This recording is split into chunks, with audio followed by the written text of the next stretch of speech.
Conceptually, there's no real difference between a country comedy video and a rock comedy video. I mean, all the elements are still the same. You know, you got your little people, you got your fat people, you got your dumb guys, you got your wild women, you got your men in drag, you got your Elvis impersonators, you got your wanton, random, drunken hooliganism, you got your general mayhem, you got your mugging, you got your bad acting, you got your goofy costumes, you got your goofy dancing.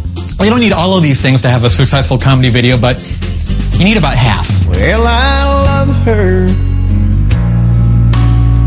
but I love the fish. This is a real social issue. Men who prefer the company of fish to the company of women. Scientifically, they're referred to as nemosexuals. Some people think that with counseling and therapy, they can change, but I happen to think you're born a nemosexual, and that's okay. This is one of those rare videos where the intro to the song is longer than the song. I'm very lucky because I never learned how to dance, so when I'm dancing in my videos, I'm actually trying really hard, and it just comes out goofy. There's a lot of steaming poo in this video. I haven't seen this much steaming poo in a video since, what was that Kenny G video? Can't remember. This is an extremely funny video because it builds. You know, first Howie Mandel approaches a woman on the beach, and it turns out it's really like a guy wearing a wig. And then later on, he approaches another woman on the beach, and it's a guy wearing a wig. And later on, he approaches a woman on the beach, it's a guy wearing a wig. It's crazy.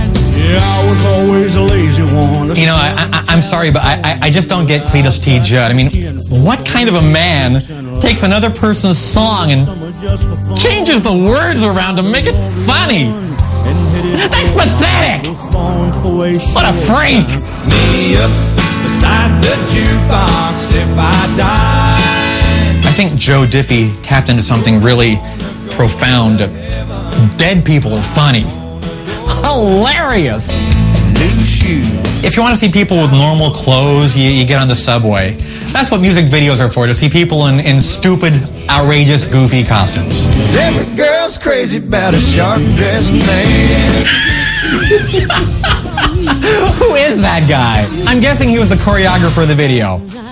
I could be crazy. Well, I went down to the Grundy County auction. This is a very interesting video because it describes what happens when Japanese businessmen confront their natural enemy, the Amish. In these enlightened times, you don't see many songs where women are treated like physical commodities that can be bought, sold, and traded. You know, and the woman in the video seems to be okay with it. She's dancing a little jig. She's happy as can be. With a ruby red lips, blonde hair, blue eyes. I got a mocha soy.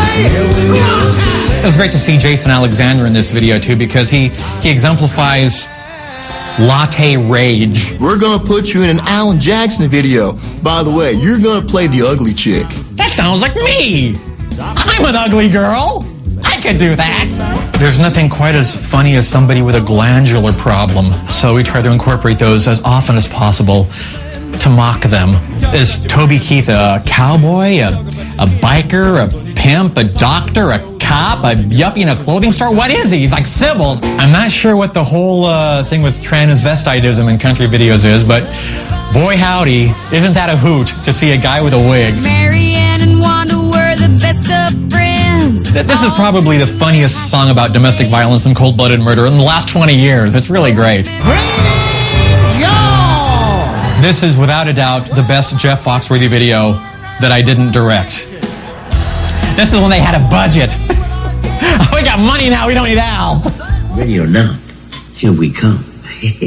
When you see Paul Williams on the screen, you know they're bringing out the star power, my friends. Go online to CMT.com for more hilarity and check out some exclusive side-splitting interviews too hot for TV. I guess Cletus T. Judd is sort of like the Weird Al Yankovic of country music. That's pathetic! What a freak! Down to Mississippi. Mississippi Squirrel Revival is one of those examples of subtle acting, where the actors dig deep and peel back the layers and expose their real selves. The day the squirrel went berserk. Well, Well, the squirrel, without a doubt, is the best actor in the video. You might be a redneck. I think this was the first video that I directed other than one of my own. The casting was difficult. I thought the lead should be Jeff Foxworthy because it was his routine. And we tried some other people. We tried Fred Travalina. We tried Billy Crystal. We tried the dog that was on Frasier. Nothing worked until we actually asked Jeff, which seemed obvious. But, sometimes the obvious thing just works. If you've ever made change in the offering plate. We used actual beans in the video. We spared no expense. Those were pork and beans, but we saved the pork for craft services. Now, Gene. I have to say, the butt crack sequence was my most awkward experience as a video director because the guy playing the guy with the butt crack, I guess didn't want to show his butt crack. So when the whole crew was like, come on, pull your pants down a little bit more. Come on, a little bit more crack. I felt like a porn director. It was horrible. I felt so cheap and dirty. You might be a redneck. Thank you, select panel of experts from Country Music Television, for voting Redneck Stomp the #1 country comedy music video of all time. I'm so happy!